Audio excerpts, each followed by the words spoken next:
Hi guys, today we are going to be making cinematic text for beginners. I'm also going to show you how you can use video as a texture on text, or any object for that matter. I'm going to put this project on my website so you can download it for free and follow along. It's super fun, super easy, so let's get into it.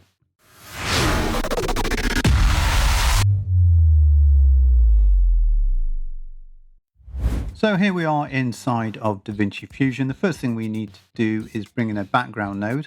I'm going to connect that across like that. Clicking on this background node, come over to the right hand side and take the alpha all the way down to 0 like that. Now to create our 3D world, all the tools we need sit here on the toolbar. The first thing we need is a text node, so I'm going to bring that in like that. Then I'm going to bring in a merge node, which is this one here. I'm actually going to bring in 2 because what I like to do is connect my text and objects to one and my camera and lights to another. Talking of camera and lights, let's bring in a camera and a light as well. Now to connect all of this to the 2D world of DaVinci Fusion, what we need to do is bring in one more node, and that's the render 3D, and we'll just connect that like that, take the output of that and connect it like that, and it'll automatically generate a merge for us. Now, we've got our text in, we're on the right hand viewer here and we're not seeing anything. And the reason for that is we actually need to type in some text. So select your text node like that, come across to the right hand side and just type in some text. I'm going to change the font on that. I've used the SF movie poster font. It's free, I believe you can get it from the fonts, and it's quite effective for cinematic text. Now I've typed in our text, changed our font, and we're still not seeing anything. And why is that? Well, we need to click on our camera just here, put it in the left hand window by clicking that dot like that. Now currently we're in the front view, we know that because of this here. What I want to do is go right click and go to the top view. Then what I'm going to do is pull it back, and what you'll see is our camera and text were actually in the same position, which is a bit of a pain. So I'm going to pull it back like that, right click here and go to the front view, make sure it's fitting here, and you can see our text is a bit high, so I'm going to grab our camera and just move it up like that just to center that text. Now if I go to the top view like so and click on the text, we're zooming control middle mouse, we don't actually see anything. And the reason for that is we need to give it some extrusion. So come over, make sure you've got the text selected, come over to the right hand side, go right down to the bottom and then just give it some extrusion, and it should, oh I don't have the dot selected, make sure that dot is in the left hand window like that, and then if you adjust the extrusion just here you can see it's coming up and down there. Control middle mouse to zoom in. So that'll do on the extrusion. Then what you need to do is increase the extrusion subdivisions and add some bevel as well. We may need to come back to the bevel just to make sure it's looking right. Right, let's animate our text. Click on the text, see the timeline just here, make sure you're on frame 0 like that. Come across to the right hand side, go to the top, and you'll see these here. You've actually got 2 transforms. You've got this one here and this one here. I'm going to go to this one here, the second one. I'm going to go down and we can actually rotate our text in 3D like this. Just double click here to reset it. I'm actually going to rotate it in the X by typing in -50 like so. Then what I'm going to do is hit this little diamond here and create a keyframe, and then I'm going to move to frame 150 and I'm going to change that to 0 so our text just rotates forward like so. To make that professional, go up to the top and hit on the spline tool just here, come across to the left hand side, make sure the text is selected, hit zoom to fit like that, and just select this one and hit S on your keyboard just to give it some smoothness. We are nearly done, guys. Let's adjust our lights. So I'm going to click on this light here and we can see in the window it's just there. I'm going to move that back. And even though I'm moving it, what you'll notice is in the right hand side it's not doing anything. It's not lighting the text or anything. And there is a reason for that. It's an annoying reason. What we need to do is go to the first merge, click on it, come up to the right hand side and hit pass through, go to the second merge, do the same thing again, pass through like that, and go to the renderer 3D, change it from software renderer to hardware renderer, and then go down and make sure enable lighting and shadows is selected. And now when I zoom in, you can see we've got a light happening there. So let's adjust that light. One cool trick that you can do with this is with the light selected, come across to the right hand side, hit on transform just there, go down and hit use target. And what that does is if I now move the light, it'll always face the text like that. How cool is that? So what we're going to do is I'm going to move it over there like that. I'm going to go to the front view and then I'm going to raise it up. Now one thing you'll notice is the light is pointing at the bottom of the text just here. It's an easy fix. Under the transform, go down to target. You can actually offset it like so. Right, let's alter some of the light settings. So with the light selected, go to the control panel just here. And here under decay type, it's got no decay, linear and quadratic. And what that means is, it doesn't matter how far or close I put that light, it will not kind of fade off into the distance. So we're going to change that from no decay to quadratic like that, and you can see a big difference straight away. We're also going to change the cone angle. The cone angle is the size of this circle just here. So if I increase it, you can see in the right hand side, let me just move that across like that. So if I increase it, you can see it what it's doing just here.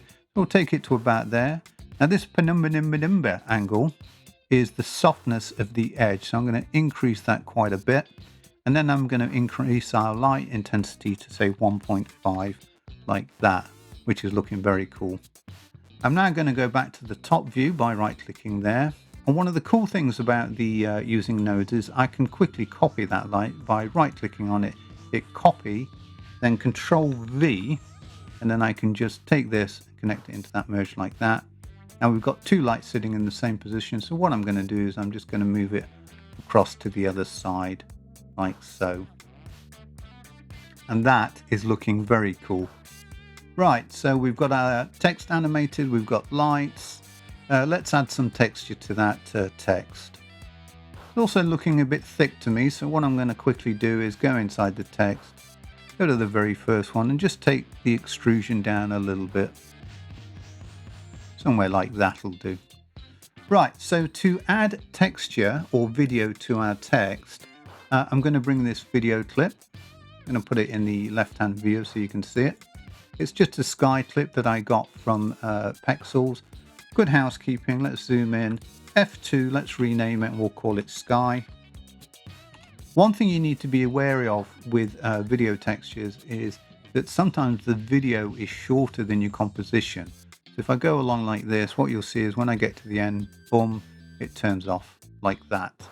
So what you need to do with the video selected, come across to the right hand side and make sure loop is selected like that. And then you don't have that problem.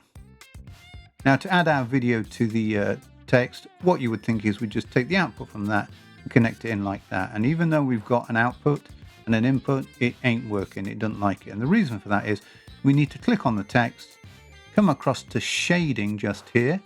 And we've got two options. We've got solid and image. Solid essentially is I can change the color to whatever I want. And image, if I click that, I can now take the output from the sky and connect it in like so. Now if I zoom in, you'll see that our video is actually on the text, but it's not looking particularly good. And the reason for that is we need to add something called a UV map. So we're going to click on this text node here, hit Shift Spacebar, type in UV, and we need this one here, UV 3D map, just there. And now our text looks completely horrible, and there is a reason for that. What we need to do, go to the right hand side, and where it says planar just here, change the angle from Y to Z, and look at that, it fixes that problem for us. Right, let's animate our camera. So what we're going to do is we're going to click on our camera, we're going to go to frame 150, we're going to go to the transform section just here and make sure we've got a keyframe on all of them like that. We're going to go right to the beginning, and then what we'll do is we'll put our camera in the left viewer by clicking this dot, zoom out, control middle mouse, and then what we need to do is zoom, push the camera right in like that.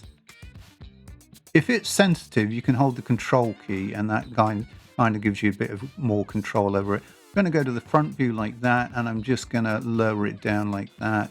And then I'm just going to hit the Z just here using the control key, and I can come in and out. Again, to be professional, make sure you come up to the spline control just here, hit zoom to fit, select this last keyframe and hit S on the keyboard. And now we've got a nice professional zoom out like that. Now the last thing that we need here is a bit of atmosphere, and that'll give it some dimension. And Fusion has just introduced a new node to do this. I'm going to click on this merge here, add another merge, and then we're going to go, clicking on that one, we're going to go Shift Spacebar, and we're looking for something called Haze, which is this one here, Cinematic Haze, and we're going to add that. And it's coming in the wrong place, so let's just deselect that. Take the output from that, put it into the merge, and take the output from your merge and connect it into the input of the haze like that. And you'll get this on the right hand side. What you need to play with is the far limit and the near limit. Then what you can do is, my favorite thing to do actually, is go down to light rays just here, enable light rays, and then play around with the source threshold. And you can actually animate the angle as well. So what we could do is we could start it right there. I'm going to go to frame 0. On the angle, hit a keyframe, go to the last frame by hitting that arrow, and then just moving the arrow all the way down like that. And it automatically creates the keyframe. Again, let's be professional. Let's go to the spline tool, hit zoom to fit, and let's just add an S to that. Let's see how that looks in the timeline. So I can quickly see that the light rays are too powerful and the text is a bit dark, so let's fix that. So what we'll do is we'll go to our spotlights. Let's increase the intensity to 3 on one of them. Then let's go to our cinematic haze and let's just make sure that we've got the right balance going off. I'm going to take down the strength of that brightness on the rays by changing the threshold. And now let's see how that looks. So here's our final result. I did actually go back in and change the last position of the camera, moved it a bit closer as well. Remember, play around with the haze to get the look that you're after. And to do this,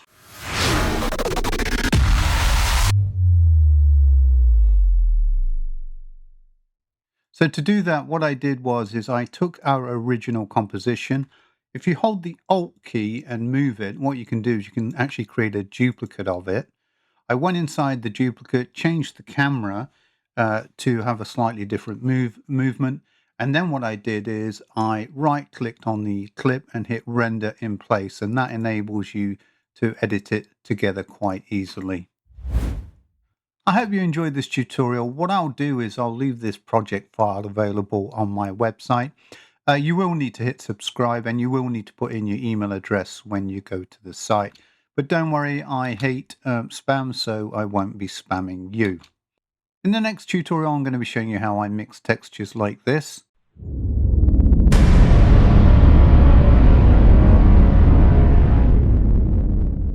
Very cool effect. So I'll see you in that one.